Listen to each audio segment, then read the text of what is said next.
This is the most obnoxious live streamer, and he's currently in some serious legal trouble, so much so that it can change his life the way he knows it. And it seems like this is going to be a massive wake-up call for this guy, because if you want to know how bad the IRL live streaming landscape has become, you don't have to look further than Jack Doherty. Jack is now considered one of the largest streamers on Kick, despite plenty of botting allegations. He's built this cult-like audience off of harassing people in public, constant OF women plastered all over the stream, and essentially anyone that he can bring on for clout. His audience have this weird relationship with him because so many people hate watch him. And this is likely because he's probably one of the worst offenders of main character syndrome when he uses random people without their consent for his own content. And this can range from egging them on before hiding behind a security guard when they react, to hiring a security guard to straight up knock people out during his streams. And that latter part just got him sued, as he proudly distributed that clip all over the internet just for a little bit more attention. But he wasn't always like this. He started essentially stalking popular creators on YouTube, with one of his first popular videos being going to the FaZe house I saw FaZe rain. Here you can see this innocent kid trying to make content on YouTube in the worst way possible. I just want to say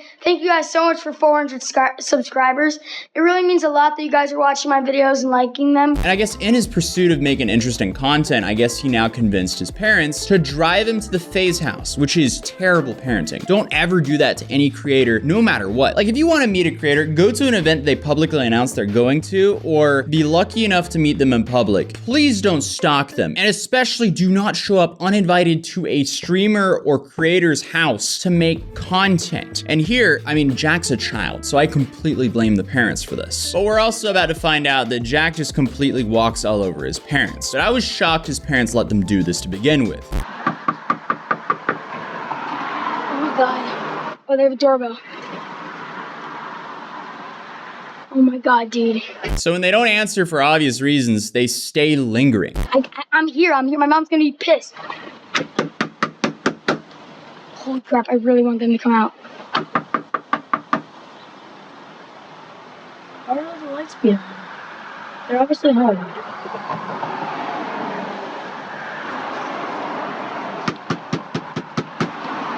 I want them to come out so freaking badly. But it just continues. They don't give up for some reason. They've been there for probably 30 minutes to an hour at this point. Yeah, we need them to come out. Yo, G Fuel Matt. No, he can't be making video. No, we're here. He's not making video. Well, I guess his entitlement's been there since he started making videos. But then Rain eventually comes home. Rain! Holy crap! Holy crap! Face Rain! Oh my god! Face Rain! Face Rain! Guys, it's freaking Face Rain! Oh my god! Get out here! Holy crap!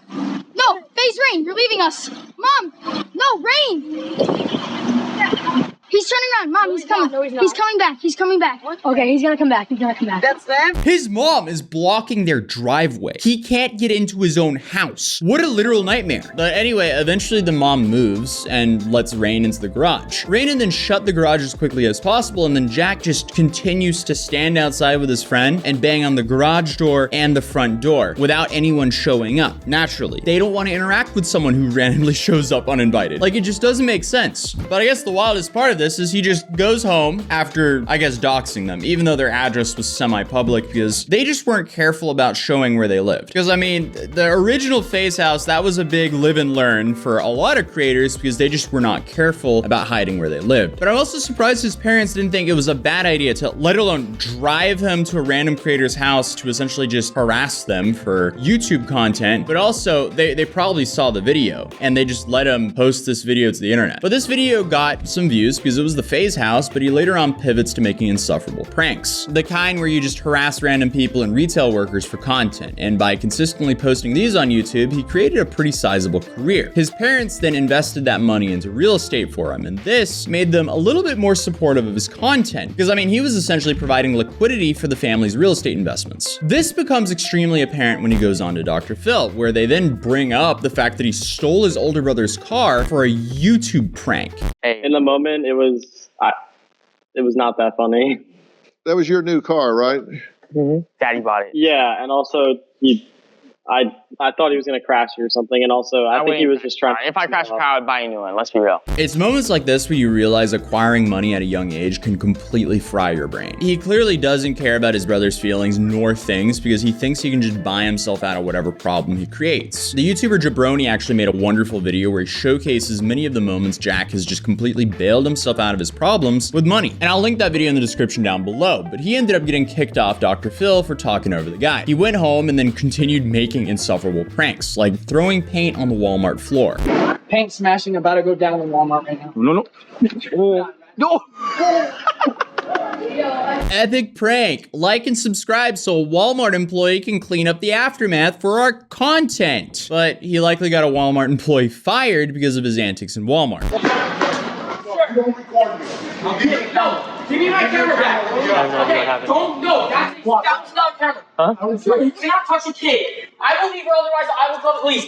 Give me my camera. Police. Give me my camera. You don't record me. I was not recording you. Yes, you were. It was not going.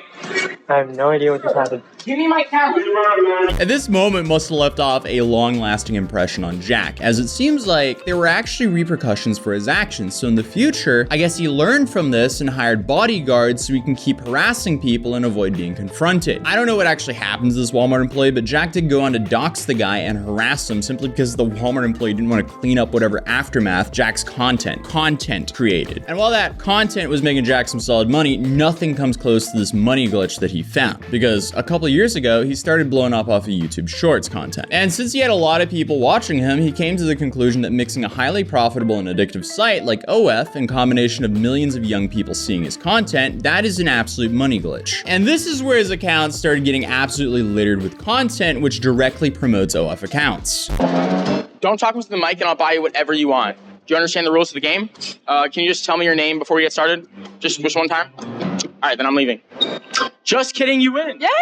All right, what do you want? I want to go to Soma. Soma these nuts in your mouth? No. No, I'm kidding. What's Soma? Here. All right, let's go. So can I get a free sub to your OF? Yeah, I mean, they're not even hiding what they're doing here. And this got millions of views. And when I originally saw this a little bit over a year ago, I was just assuming they were paying him to promote them. But apparently this guy actually signs these women and promotes their OFs. And I guess this is how he can afford his new insane lifestyle, which includes the security guards who Jack has used as pawns for his content. Go. Where we at?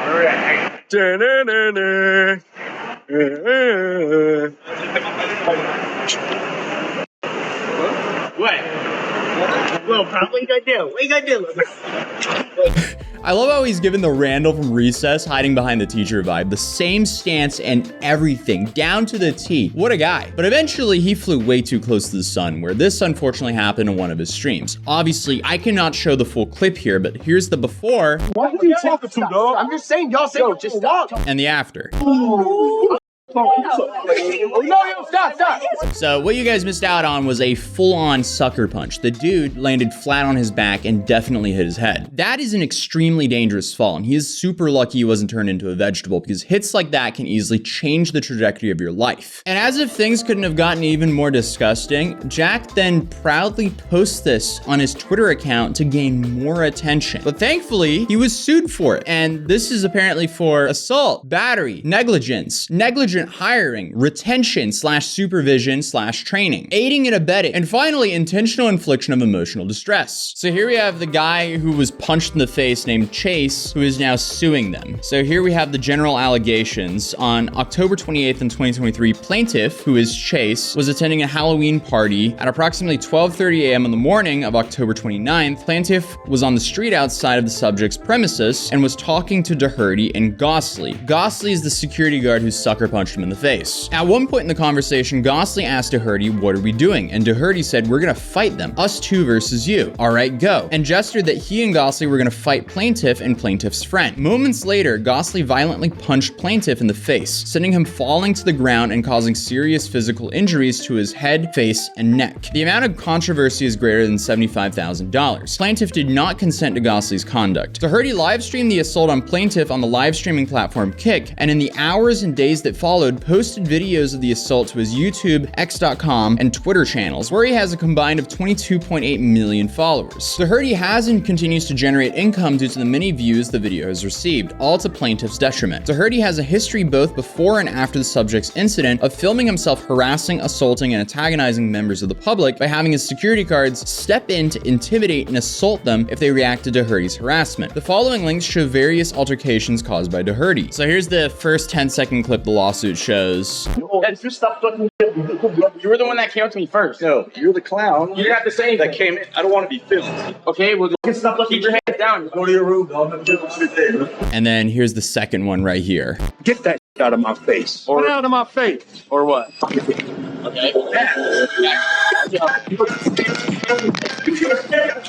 So clearly there's a pattern here. Gosling has a long history of assault and battery. This is the bodyguard here. Assault and battery in Broward County, 2 instances of assault and battery while working as a security guard for DaBaby. Here's some of the headlines of those articles. Doherty was aware of Gosling's prior assault and battery while working for DaBaby and ratified Gosling's assault and battery of a plaintiff by paying him $5,000. So the following link depicts the above. Yeah, he's the baby security guard. Yeah, he used to knew who he My was. dog. You met him before, Kane? Yeah, but I don't like to see Kane get in that mode, cause bro, Kane when he in that Can't mode. talk to Kane wrong. No, bro, listen. But you put him in that position. So when the baby them hit me up and I'm like, yo, what's up with this kid? Bro, you got Kane knocking people out. We want to protect Kane. Still open? That's a part of gang. You got to take care of your people. I did it. I sent him like 5 bands that day and then said, you can go home and No, do but whatever you listen, want. it's not about the money. But You it was to wouldn't- him. That's what he said. No, I made it right with him. it ain't about the money, bro. This guy makes a lot of money. That's what I'm trying to teach you. That is so wild. His security guard just sucker punches the guy, and instead of firing the guy, Jack's like, here's $5,000, have the day off. You did a great job, man. Bro. But they then make their case, which I'm not gonna read 10 pages of legal documents here. So essentially what they want from this lawsuit is in the prayer for relief, where it says, wherefore plaintiff prays judgment against all defendants as follows. 1, for general damages and some according to proof of time of trial. 2, for special damages and some according to proof of time of trial. 3, for punitive damages. 4, for prejudgment interest according to proof. 5, for cost of suit incurred herein according to proof. 6, for such other and further relief as court may deem just and proper. Insane. Okay, this is definitely gonna get really expensive for Jack, and if they prove this in court, next up would probably be criminal charges. Then on top of that, if this guy wins his lawsuit against Jack, that could easily inspire others to follow suit. I mean, it's just laughably stupid that Jack willingly bragged about this event happening just to promote himself when this could very well ruin his life as he knows it. But I mean, hey, it could be a whole lot worse, because I guess you could be like this girl who is doing the exact same job as him, who's currently facing life in prison. And that's just a beyond insane story as well. So you can check that out here, and I'll see you guys in the next video. Peace.